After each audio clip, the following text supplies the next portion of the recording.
College complete হয়েছে আমার 2019-এ, আর এখন হচ্ছে এটা 2024।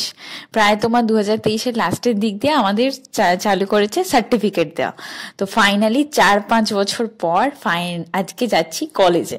আমাদের বিশাল বড় একটা গ্রুপ আছে, জানো তো। মানে আমরা যখন কলেজে পড়তাম 15 থেকে 20 জনের একটা গ্রুপ ছিল। তো 1 মাস আগে থেকে আমরা সবাই কথাবার্তা বলে ঠিক করে রেখেছি যে কলেজে সবাই মিলে একসাথে দেখা করব, সার্টিফিকেটটাও তোলা হবে, আর 4-5 বছর পরে সবার সাথে একটু দেখাও হবে আর কি। কিন্তু সবাই যেহেতু এখন কাজের জন্য ব্যস্ত, কেউ পড়াশোনার জন্য, কেউ জবের জন্য আলাদা সিটিতে আছে, তো যার ফলে আমরা সব কাটছাট করে মিট অ্যান্ড গ্রিট করতে পেরেছি 5 থেকে 6 জন। তো অনেকের বেবিও আছে বাড়িতে, যে যার ফলে অনেকে থাকতে পারেনি বেশিক্ষণ। তো আমি এখানে কলেজটা ঢুকছি আর সেই পুরোনো স্মৃতিগুলো মনে পড়ছে। রূপসারের সাথে এখানে দেখা হলো, তারপরে মৌমিতা, আমরা 5-6 জন মিলে গেছিলাম। তো আমরা এখানে আমাদের বিল্ডিং এর দিকে যাচ্ছিলাম।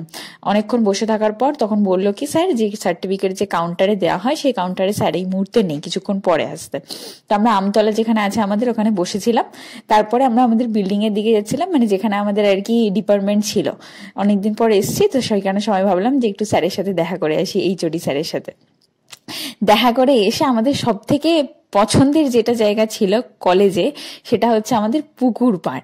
এই পুকুর পাড়টাতে বসে আমরা যে কত আড্ডা দিয়েছি, কত গল্প করেছি, কত নোটস আমরা মানে টুকতাম আর কি। এর নোটস ওর কপিতে নিত, এরকম আমরা এই টাইমটায় মানে এই কলেজের এই জায়গাটাতে বসে আমরা প্রচুর টাইম স্পেন্ড করেছি, প্রচুর মেমোরি আছে আমাদের। তো আমি, রূপসার, মৌমিতা, সাব্বার, দেবরাজ, আমরা সবাই মিলে এইদিকে যাচ্ছিলাম। কলেজের কাজ মিটিয়ে সোজা চলে এসেছিলাম সেই ফুচকা দোকানে, যেখান থেকে আমরা প্রতিদিন ফুচকা খেতাম অ্যান্ড আমাদের ফেভারিট ছিল। এখন গিয়ে দেখলাম সেই কাকু তোমার দোকান পাকাপোক্তও করে নিয়েছে।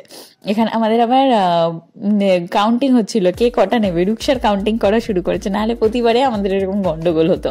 তো যাই হোক, কলেজের দিনটা সেদিনকে যা সুপার গেছিল, তোমাদের সাথে শেয়ার করলাম যাতে এটাও আমার মেমোরি হয়ে থাকে, তোমাদেরও ভালো লাগে।